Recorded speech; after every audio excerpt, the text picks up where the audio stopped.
Syphilis is a complex and often misunderstood disease caused by Treponema pallidum bacteria. Understanding its stages and treatment is crucial for early detection and proper care.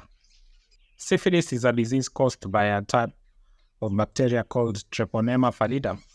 It spreads through direct contact with someone who has an open sore from syphilis on their genitals.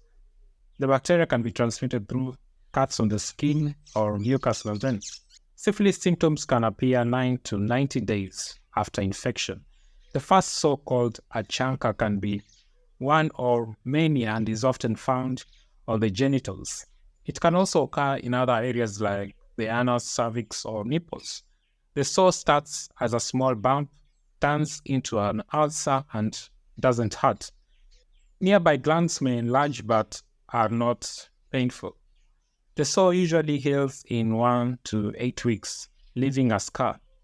Tubes are not harmed, and infertility only happens if there is also gonorrhea. After 6 weeks to 6 months from the start of the first sore, secondary syphilis may show up with moist, flat lesions on the vulva called condyloma lata. This stage can bring systemic symptoms like fever, headache, and sore throat. Skin rashes on the palms and soles, swollen glands, mouth sores, and hair loss can also occur. The woman can spread the infection during primary and secondary stages, which can last up to 2 years. Latent syphilis is a quiet period that comes after the secondary stage is over. It can last anywhere from 2 to 20 years.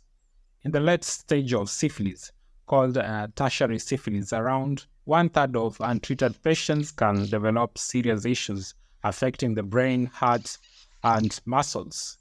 Symptoms may include problems with cranial nerves, paralysis on one side of the body, spinal cord damages, which is TEPS dorsalis, aortic aneurysm, and sores of the skin and bones known as gammas. The main problem is inflammation of small and medium-sized blood vessels.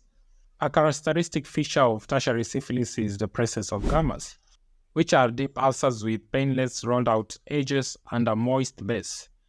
They can also have a winding shape. To diagnose syphilis, doctors consider exposure to an infected person and use different tests. They may take a sample from the sore, the chancre, and examine it under a microscope, looking for a spiral-shaped organism called Treponema pallidum. Serological tests like VDRL and others are commonly done. These tests become positive about 6 weeks after infection. Other advanced tests like immunoblotting and PCR are being explored for their accuracy. After successful treatment, general tests become negative, but specific tests can still show positive results.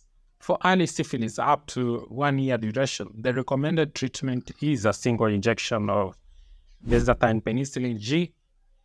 In cases of penicillin allergy, tetracycline or doxycycline taken orally for 14 days can be effective. Late syphilis treatment involves weekly injections of benzathine penicillin G for 3 weeks. An alternative is oral doxycycline or tetracycline for 4 weeks. Follow-up involves serological tests at 1, 3, 6, and 12 months after treating early syphilis. For late cases, surveillance is lifelong with annual serological tests. Women with both syphilis and HIV may face higher treatment failure rates. So, as we wrap up, remember that knowledge empowers us. If you or someone you know could benefit from this information, share it widely, stay informed, stay healthy, and if you appreciated this video, give it a thumbs up, share it, and subscribe for more content. Until next time, take care.